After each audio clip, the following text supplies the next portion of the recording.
TV Imaculada, o Evangelho em primeiro lugar.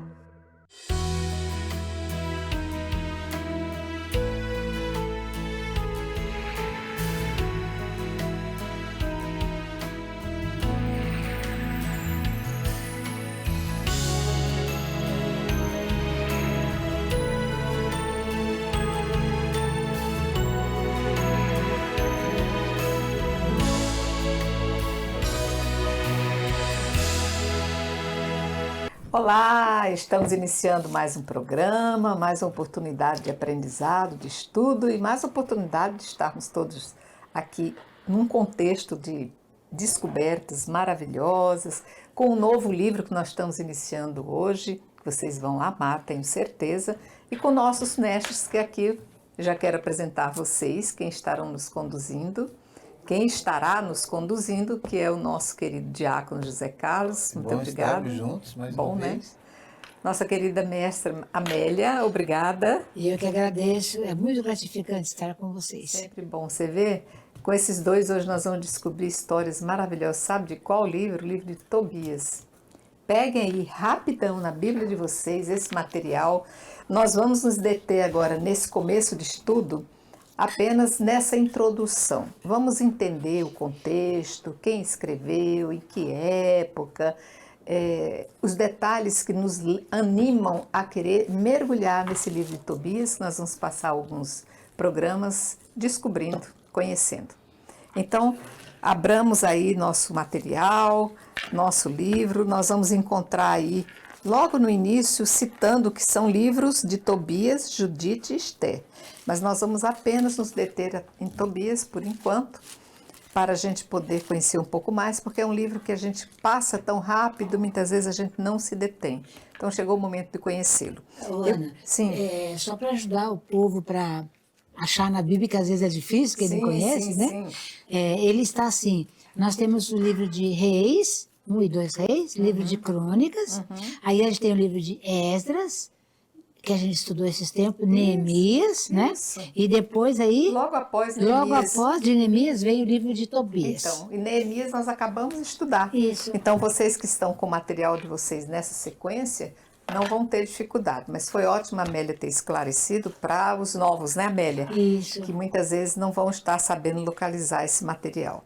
Muito bem, eu quero primeiro, para entendimento, me dizer, Diácono pode ajudar, Amélia também, em que condições foram escritas esse livro, em que época, por que é que ele foi escrito e atribui-se a quem? São muitas perguntas que vocês podem ir dividindo e a gente pode depois fazendo algumas interrupções à medida que a gente quiser aprofundar mais. Por favor, Diácono, pode nos ajudar? Muito bem. Então, você citou ali bem no início, Tobias, Judite, Esther. Isso. Então, Tobias e Judite, Tobias, Judite e Esther, para efeito de estudo, estão ali nos livros históricos.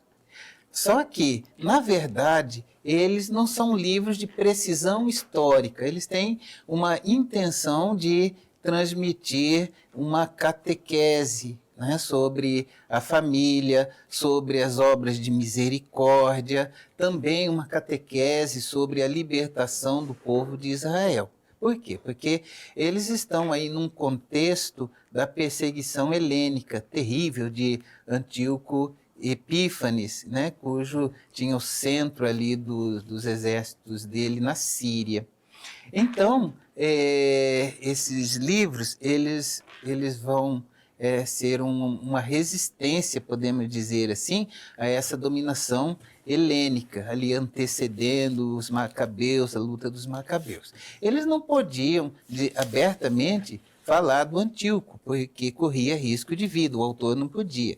Então eles vão se remeter à Síria, a dominação assíria, falar dos assírios, né? Também sobre Nínive e Nabucodonosor. E então a gente já percebe que eles não têm assim, uma precisão histórica, porque o próprio livro de Tobias vai dizer que Tobias ele começa, que ele presenciou a divisão do reino, logo ali após a morte de Salomão. Depois vai avançar na história, assim, em suma, ele teria que ter vivido de 200 a 300 anos para chegar até nesse tempo, mesmo que seja ali da dominação babilônica, porque também é uma confusão, não há uma precisão entre o domínio assírio e o domínio babilônico, Tá. né? Ele confunde um pouco a história, não tem uma precisão histórica. O que nós devemos ressaltar a importância é o ensinamento que ele traz para aquela geração sobre a libertação de Israel, sobre a vivência das virtudes, né? Das obras de misericórdia, né? O Tobias, com as obras de misericórdia, ele cuidava dos pobres, é interessante a teologia desse livro, porque não é teoria, porque nós devemos amar a Deus, o próximo, nós devemos cuidar dos pobres, preocupar com os pobres. Não, ele colocava a mão na massa. É uma teologia aplicada mesmo. É aplicada, então ele é muito prático. O importante para Tobias é a praxis. Ele cuida dos pobres, né? E ele enterra os mortos, porque é obra de misericórdia enterrar os mortos. Ele fazia literalmente papel de coveiro, né, Melinho? Fazia o papel de coveiro. Então ele colocava as obras de misericórdia não apenas na catequese oral, mas ele ia lá e fazia. Colocava os pés e a mão na massa. Então, com a própria vida, ele fazia. Foi conduzindo o entendimento do que eram obras de misericórdia na vida. Exatamente. Aplicada. É importante a gente dizer também que Tobias, o livro da Judite e alguns trechos do livro de Esther, para nós católicos, são chamados deuterocanônicos. Sobretudo, Tobias, ele é uma obra totalmente deuterocanônica. Por quê? Porque ele foi escrito, o original hebraico, segundo os estudiosos, o original hebraico foi perdido. Então, tem várias fontes, né? A fonte que nós ficamos é com a chamada fonte sinaítica, né? Acrescentando aí fonte do Vaticano, enfim, e também dos escritos de Qumran, tanto a Peregrino quanto a Jerusalém, que nós usamos aqui, usa também fontes das descobertas de Qumran. Pois bem, então esses livros eles são deuterocanônicos, porque deutero quer dizer depois do cânon. Então eles foram canonizados pela Igreja a partir ali do século III. Eles já eram usados, mas são canonizados aí no século III, no século IV, sobretudo quando São Jerônimo faz a tradução da Vulgata. Tá, eu só quero, antes de você avançar um pouquinho mais, você falou algo importante, mas a gente não sabe se todos acompanham, as descobertas de Qumran, que foram materiais, potes e argila com muito documento dentro, preservados às margens do Rio Nilo, não foi isso? Exatamente. Então, isso nos anos 60. Um pouco antes, ali pelos anos 50, né?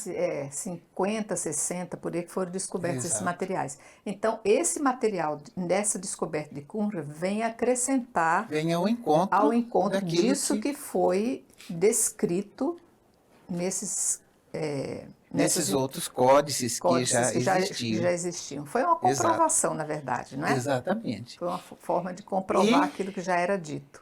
E assim, deuterocanônico, porque então ele é um cânon depois do cânon, né? Tá. Então, com São Jerônimo começa, depois lá no Concílio de Florença e mais tarde no Concílio de Trento, diante da questão com o protestantismo, a Igreja vai definir para sempre o cânon, com os 46 livros do Antigo Testamento e os 27 do Novo Testamento.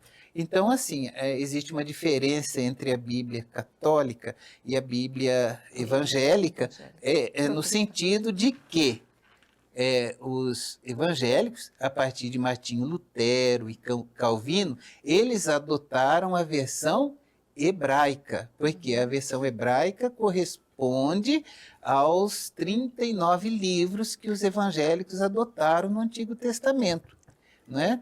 Então, Martinho Lutero, ele era doutor em Bíblia, ele optou pela versão hebraica do Antigo Testamento. A igreja continuou com a versão grega, né, da Septuaginta, né, que contém os 46 livros. Então, assim, em suma, a diferença entre a Bíblia católica e a hebraica está apenas no Antigo Testamento. Certo. O Novo Testamento é igual, Todos iguais. não temos diferença. Mas a razão é essa razão histórica de que a Reforma ela adota a versão hebraica da Bíblia. E na versão hebraica, então, nós não temos os chamados livros deuterocanônicos. Tobias, ele se enquadra, então, nesse contexto dos livros deuterocanônicos. Cânon depois do cânon, ou confirmação posterior do cânon. Ou seja, vocês só vão encontrar o livro de Tobias em Bíblias católicas. Ou ortodoxos Sim, também. ou ortodoxas, né? Amélia, o que mais para a gente entender essa introdução que nós estamos fazendo sobre esse livro de Uma Tobias? coisa importante é saber que nós estamos com uma literatura, Tobias é uma literatura sapiencial. Vamos lembrar dos salmos, dos sapienciais, né? Então, e é muito legal para a gente, depois nós vamos estudar capítulo por capítulo, mas para entender que, na realidade, esse livro de Tobias, ele vai narrar as provações, mas também a fidelidade de duas famílias, né? Duas famílias de judeus que estão exiladas em Nínive, que é a família de Tobit e de Sara. Lembrar que essa Sara não é a Sara de Abraão, não, né? É outra É Sara. outra Sara. Tá. Então, aí, mas como que eles vão fazer? Então, um pequeno resumo. Com a ajuda do arcanjo Rafael, ele vai realizar uma jornada assim para curar a cegueira do pai, né? O Tobias. E vai casar com a Sara também depois, né? Porque a Sara tem um demônio. Nós vamos ver no texto que ela casou 7 vezes na noite de núpcias, o marido morre, porque ela está possuída do demônio Asmodeu. Aí, lógico que vai acontecer. Então, é um sofrimento do Tobit, ele sofre muito porque ele ficou cego. Aí, apesar de ele praticar boas obras, de enterrar os mortos, ficou cego. Porque não fala que quem obedece tudo tem graça? Tá bom, ficou cego. A Sara é prima de Tobias, então deve ser sobrinha de Tobit, né? Ela está desolada porque o demônio matou o 7º marido dela, bem na noite do casamento. Então, aí o texto para nós, o livro fala de uma jornada, mas eles têm uma proteção divina.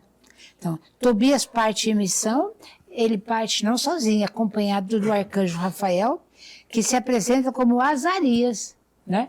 Ele não fala que eu sou o arcanjo, não. Ele fala, meu nome é Azarias, né?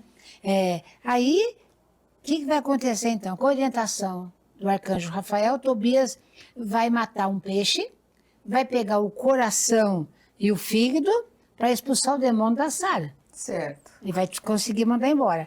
E vai pegar o fel para curar a cegueira do pai Tobit. Né? Quer dizer, uma conclusão, logo após o casamento, então, aí ele vai casar com a Sara, o Rafael revela quem eu sou. Eu sou o arcanjo Rafael, e ele vai voltar para morar no céu também, né? Tá, então, Amélia, é assim, vamos lá. Tobit é o pai de Tobias. Tobias, Tobit é aquele que fica que cego. fica cego. Tobit, o filho, vai então receber do arcanjo Rafael, a incumbência de simbolicamente, dentro do peixe, tirar esses, vamos dizer, esses órgãos, para que liberte Sara da possessão. Deve ter todo um ritual. E liberte o Tobit, seu pai, da cegueira. Com o fel da cegueira do coisa. Aham. Quer dizer, mas tem uma coisa boa também no livro, né? Que ele quer dizer para a gente assim, que a família vive com alegria e piedade.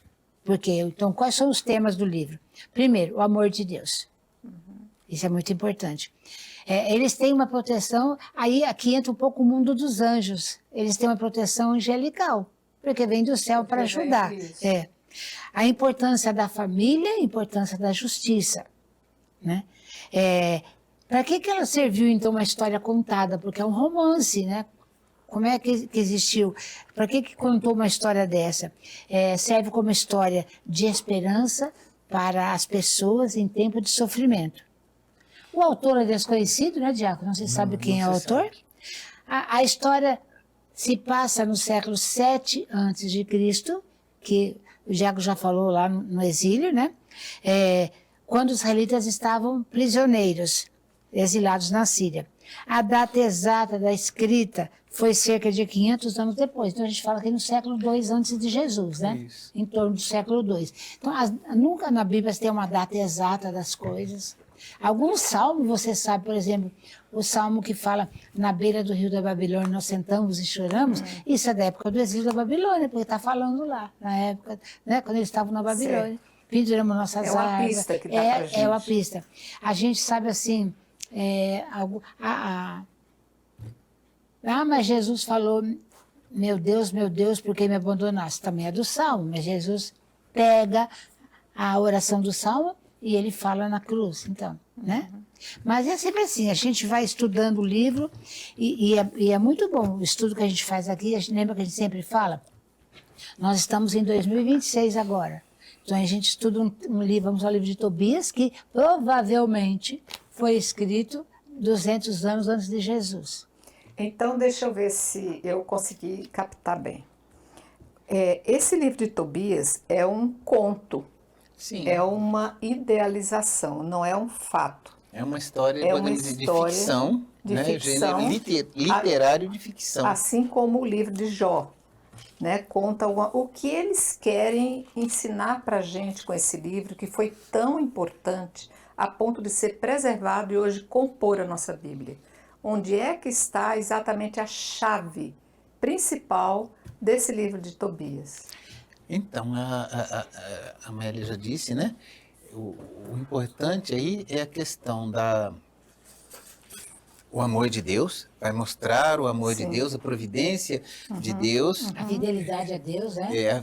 Primeiro a fidelidade a Deus, Certo. a fidelidade a Deus de Tobias. Por quê? Há um paralelismo entre o livro de Tobias e o de Jó.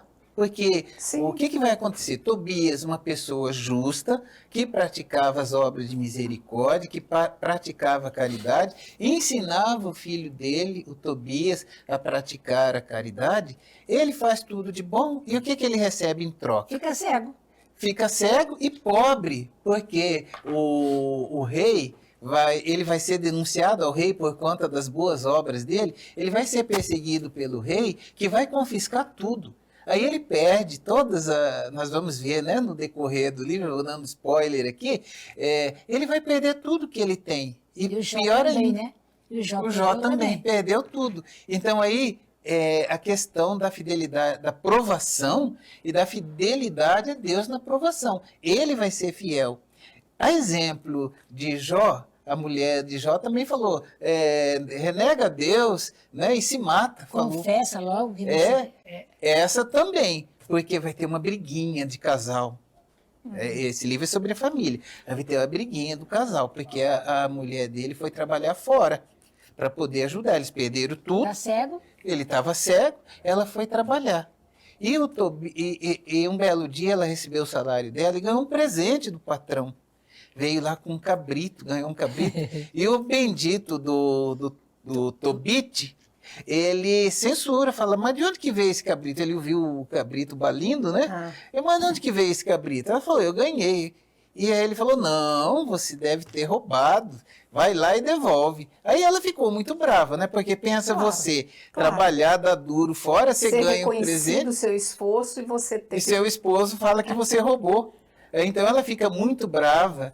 E aí ela vai jogar na cara toda a situação dele, vai jogar na cara que ele fez tanto bem. Ele falou, olha, aí ela vai perguntar, né, lá na frente, onde estão as esmolas? Onde está todo o bem que você fez para esse Deus? O que adiantou, né? O que adiantou tudo isso? Né? Então ele vai sofrer muito porque ele vai ter que escutar, mas bem feito para ele, porque ela estava ajudando e ele foi criticar. E ele foi criticar. Mas, enfim, ela acabou blasfemando também Sim. contra Deus, mas aí ele permanece firme, né? Permanece firme e aí entra outro ponto-chave desse livro, né? Que é a oração. Ele permanece, ele é fiel. Aí ele vai fazer uma oração muito bonita lá na cidade que ele está, que é Rages, né? E aí vai mostrar também que lá em Ecbatana, mais ou menos 300 quilômetros longe, a sobrinha dele, a Sara, essa mulher dos 7 maridos Que foram expulsos, tá? que morreram. Então chegava Morreram. na noite da lua de mel, o marido dela morria. O Asmodeu ia lá e matava. E ela estava muito triste. Por quê? Pensa, é uma maldição, Porque né? estão falando que ela mata todo mundo. Que ela né? mata, que ela não pode casar, que ela mata todos os maridos. E aí também, assim como Tobias teve lá em Rages o problema com a esposa, ela teve com a empregada, com a serva dela, que começou a falar: você é uma amaldiçoada, porque todo marido que você casa, ele morre na lua de mel. Então essa serva começou a humilhar a patroa. Certo. E aí ela, no auge do sofrimento, ela também eleva a Deus uma oração concomitante à oração do Tobias. E aí nós vamos ver futuramente que Deus vai ouvir, né, a oração dos dois, e aí que ele manda o Rafael, que significa Deus cura, mas que vai fazer todo um suspense. Ele não vai dizer: meu nome, eu sou o anjo, tal, tal. Não, ele aparece lá como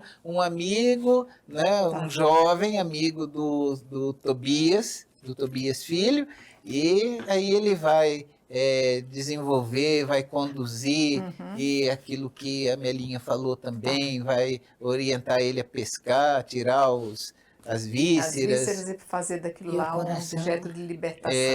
Então, Eu vou pedir agora rapidão, um pequeno intervalo.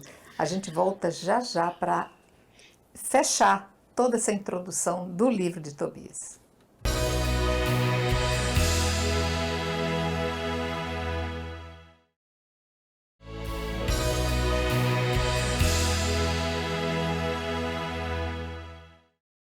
Ok, voltamos. Nós estamos hoje no primeiro dia do estudo do livro de Tobias.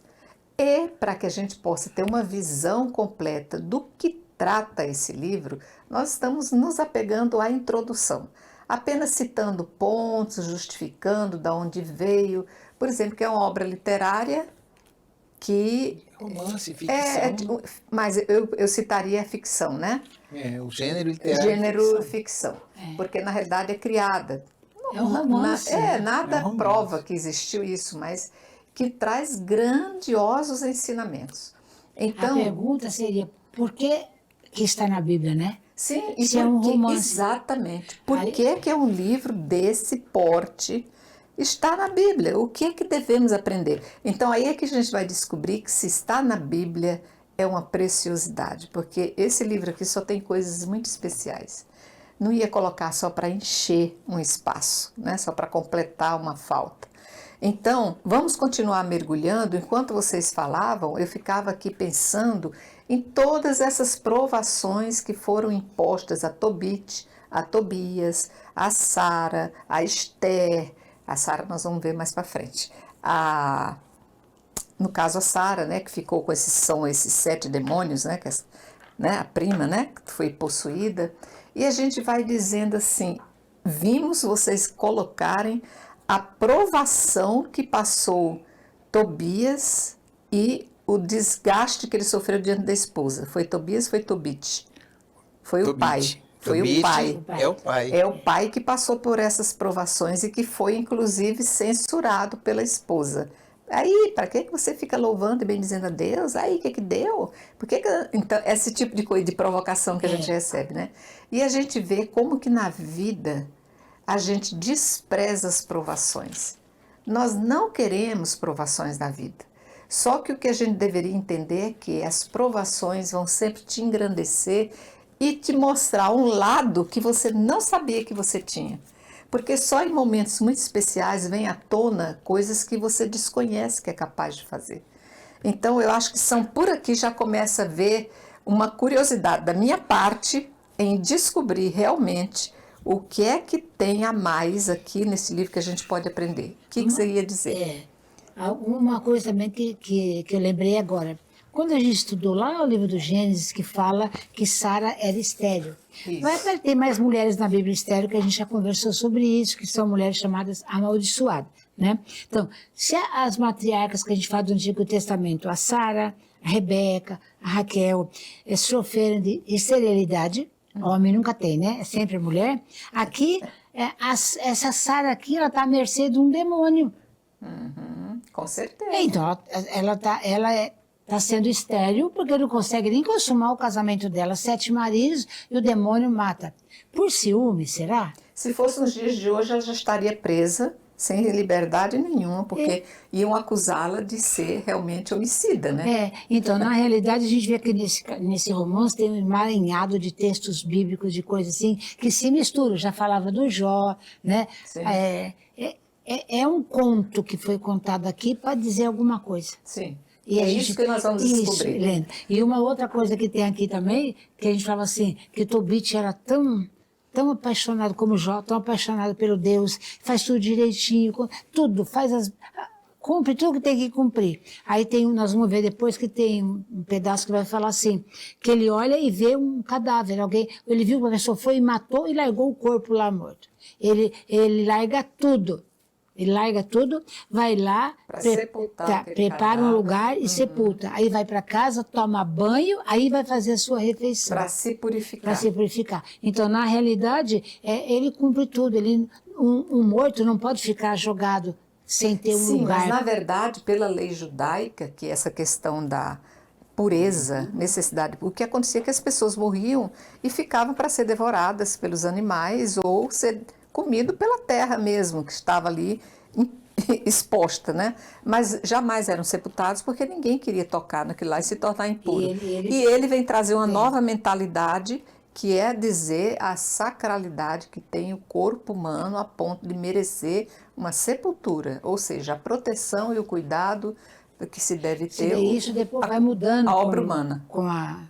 Com o tempo, porque quando você estuda profetas, o livro de Amós mesmo, vai falar bastante, que a gente já estudou, porque não enterraram, não cuidaram, porque queimaram o corpo, não pode queimar, tem que ser enterrado e ficar guardado ali, não pode profanar o túmulo de quem morreu, tem que ser enterrado. Certo. Então as coisas vão mudando, né? Os conceitos. Mas a história aqui ele fala isso. Ele ficou tão preocupado que não podia deixar o corpo ali. Correu a sepultar. Bonito da parte dele, né? E correndo risco de novo. De novo. Porque ele já tinha perdido tudo por conta disso. Porque denunciaram e aí o rei tomou tudo que ele tinha, confiscou tudo. Aí ele recupera parte, né? E é convidado para esse banquete. Durante o banquete ele vai lá e as pessoas vão, inclusive, nós vamos ver no texto, as pessoas vão zombar dele, porque falam, olha aí, de novo, ele não toma jeito. Já perdeu tudo e está de novo fazendo o que não deve. E que, na verdade, é o que deve, né? Porque a dignidade, né? Como você disse, do corpo humano. E outra coisa que aparece aqui também é que é muito importante a gente saber, é possível você dar culto a Deus sem ter templo. Sim, é possível, não precisa de um templo, né? E nem sacrifício, não precisa fazer. É possível, né? É só lembrar que cada um de nós é templo do Espírito Santo. Então, se você morre, aquele corpo merece o respeito por ter sido obra de Deus. Então, esse é um conceito mais moderno. Naquele tempo não tinha essa mais questão. o judeu. Então, mas é possível prestar um culto a Deus sem ter o templo também, né? E é possível ajudar o próximo com esmolas, que é o que ele fazia, mais do que com dízimos rituais. Então, não tem tempo para dar dízimo, eu ajudo os pobres com aquilo que eu daria do dízimo também. E a família, ele fala assim, a família é um dos valores máximos. Por quê? Porque ele fala isso? Porque é através da família que os clãs vão se unindo, formando o povo. Isso. Então, tem uma questão também muito bonita em Tobias, que eu queria que você explicasse também aqui, Diácono, é a questão ele enaltece bastante a questão do matrimônio, a união conjugal sob o vínculo divino, que é o matrimônio, né? Ele vem trazer essa dignidade, essa elevação, ele destaca, ele cita, ele enobrece esse vínculo, né? Sim, o matrimônio, ele é muito caro ali para a cultura judaica, né? E tem aí alguns paralelos com o livro do Gênesis, né? É interessante essa revelação. Nós cremos que o Deuterocanônico é inspirado por Deus, ele faz parte da revelação. E então tem ali alguns paralelos. Primeiro nós temos o matrimônio do Tobit, né? Ele preza a família, ele vive bem, teve aquela briguinha. No capítulo primeiro a gente vai ler. Ele tem todo esse apreço pela Ana, né, que é a esposa dele, e tem um filho. É interessante que tem um filho só. As famílias judaicas tinham muitos filhos, mas nesse caso aqui, tanto o Tobit quanto o Raguel, que está lá em Ecbatana, só tem um filho, filhos únicos. Então, o Tobias é filho único. A Sara, ela também é filha única. É interessante. É uma família de esposo, esposa e um filho, só um filho. Não se sabe por quê, mas ele só tem aí um filho. Então, preza muito por isso, né? E aí depois, quando advém a desgraça, ele tinha um dinheiro investido lá em Ecbatana, aí ele vai mandar o filho dele, né? Mesmo correndo risco, porque ia trazer valores e tudo mais, ele vai mandar o filho dele com duas finalidades, né? Com a finalidade de buscar o dinheiro, e aí também, lembrando a história do Gênesis, quando Abraão manda aquele servo dele buscar uma esposa para o filho Isaac. Muito parecida, né, essa história. Só que quem vai fazer o papel do servo, lá foi um servo de Abraão, aqui vai ser um anjo, que vai aparecer o Azarias. Ele não vai falar o nome. Mas, enfim, nós temos aí toda essa questão da família. Ele vai constituir família com a Sara. Lá na frente nós vamos ver uma oração bonita que o Tobit faz na noite de núpcias, que entra entre as leituras próprias do ritual do matrimônio. Então, entre as várias opções de leitura para o matrimônio, fica a dica aí para os noivos, né, os que vão casar agora, pode escolher essa bonita leitura do livro de Tobias, né, que fala sobre a santidade do matrimônio. É importante isso, né? O Tobias, quando ele faz essa oração, ele se dirige a Deus falando da santidade do matrimônio, que ele via a prima dele, Sara, não como apenas objeto de desejo, né, mas como figura de Deus mesmo, né? Então ele tinha uma oração muito bonita, que nós também vamos, spoiler, né, do que nós vamos à frente. Então tem essa oração própria, e o anjo intercedendo aí por essas duas famílias, constituindo a nova família do Tobias filho, né? Então gira tudo ali em torno dessa importância da família, tendo Deus como centro. Deus vai conduzindo através do anjo Rafael, que se identifica inicialmente como Azarias. E aí depois que está todo reunido ali naquela festa, é que ele vai se revelar que ele é o arcanjo que assiste diante do trono de Deus. Que importância essa visita para esse matrimônio, hein? O próprio arcanjo. E aí, Amelinha, o que mais então? O que a gente pode estudar, descobrir nesse livro de Tobias? A gente vai ver um homem assim determinado, um homem assim conduzido pela vontade divina para que enaltecesse valores que talvez na época estivessem muito esquecidos ou não eram mais considerados, né? Se a história se passou, o grupo, a pessoa que escreve esse romance, ele está contando uma história que se passou no século VII. e pelo que a gente viu na divisão do Reino do Norte e do Reino do Sul, quando a Síria dominou o Reino do Norte, que eram 10 tribos que estavam lá, porque nós vamos começar a ler o capítulo 1º, o capítulo 1º já fala mesmo onde ele está, né, e o que eles fazem de adoração, que eles fazem tudo. Tem um objetivo do romance, acho que a gente lendo o livro todo a gente vai perceber, mas o importante ele está falando aqui do amor a Deus, né? Que você não precisa de um templo. Então, se não tem templo, é bem a época que não tem templo mesmo. Contexto do exílio, né? Do exílio, eles tinham algumas sinagogas, sim, mas parece que nem sinagoga tinha. Não tinha. No tempo desse tempo aí, dessa perseguição, nem a sinagoga eles tinham. Então, por isso mas isso não é motivo para você não adorar a Deus, para você não obedecer às normas, para você não dar esmolas. Não tem, porque eles sabiam que tinha que dar o dízimo no templo. Não tem templo, então ninguém está dando o dízimo. Dê aos pobres, é isso que ele fazia. Então a gente vai ter que ir buscando assim, os valores que esse romance, sempre o romance tem uma mensagem, né? Uma das mensagens que a gente vai lendo todo o livro dele é o amor a Deus, é a questão da justiça, tem que ser justo, na família a justiça, e para que teve? Para servir, ele usou uma história de um romance para servir de esperança para quem está exilado, para quem está longe da família, para quem não tem templo, para ajudar, para dar esperança. Importante isso que a Amélia está falando. Por quê?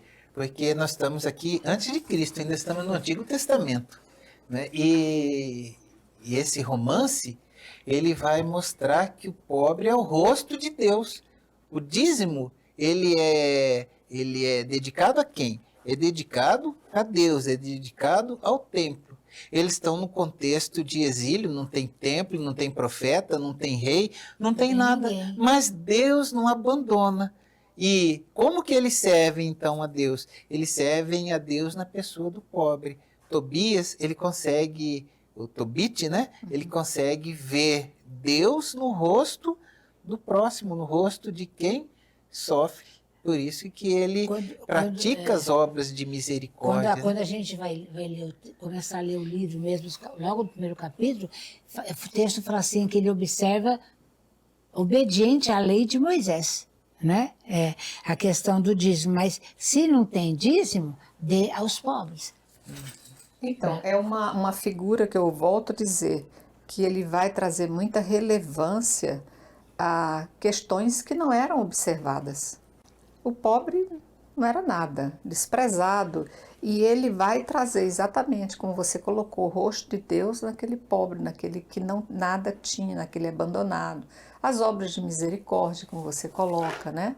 Que eram com certeza também desprezadas, não eram observadas em nenhum momento, né? É interessante que essas obras de misericórdia, aqui que nós vamos ver no livro de Tobias, elas vão ser depois resgatadas por Jesus, Sim. No discurso escatológico, né? Porque Jesus ele vai dizer que ele está presente no pobre, Mateus capítulo 25. Tudo isso que está aqui no livro de Tobias, Jesus resgata lá no capítulo 25 de Mateus, quando ele vai dizer, né, tive fome, sede, preso, enfermo, peregrino, e você me deu de comer, você me deu de beber, você me vestiu, você me acolheu, você me visitou quando eu estava preso e enfermo.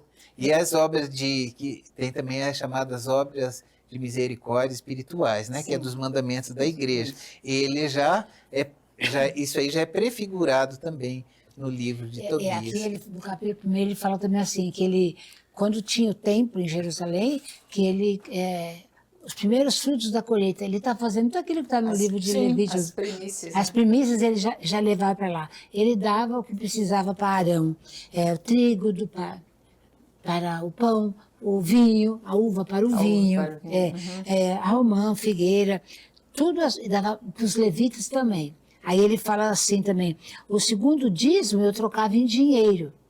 né?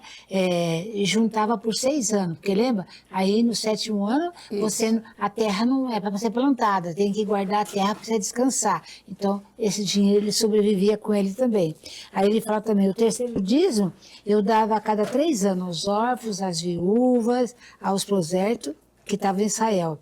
Nós comíamos segundo o que está prescrito na lei de Moisés. Então, para mostrar que esse Tobit, ele era um homem obediente às leis de Moisés, tudo aquilo que o livro de Êxodo fala, Levítico fala, Deuteronômio fala, ele praticava. Ele faz uma memória, começa o livro contando quem era ele, tudo que ele fazia. Por isso que é um homem. Muito bem. A gente, assim, complementando, interessante, né? É porque o livro não é um livro histórico, como nós conhecemos hoje. Isso. Porque ele está lá no tempo das dominações assírias e babilônicas, mas ele lembra e ele se faz presente ao mesmo tempo lá em Israel, ali no tempo de Salomão, da morte de Salomão, divisão do reino. E ele diz que lá ele devolvia o dízimo. Aí o primeiro dízimo, depois devolvia o segundo dízimo. E depois não tinha templo, não tinha nada, e devolvia o dízimo. Mas na pessoa do pobre. Né? Muito bem, queridos. Olha, está feita então essa introdução. O objetivo é fazer com que você se convença de que é um belíssimo livro que vale muito acompanharmos para mergulharmos em quem foi Tobias e vermos essa preciosidade que não está à toa aqui nesse nosso compêndio de grande história da Palavra de Deus. Quero agradecer nossos mestres, muito obrigada, Diácono, muito obrigada, professora Amélia. Agradecer a você principalmente e dizer que nosso próximo programa já estaremos iniciando Tobias. Não faltem, e eu só tenho que render graças à Imaculada, Salve Maria Imaculada, por tantas graças recebidas. Até lá. Salve Maria Imaculada.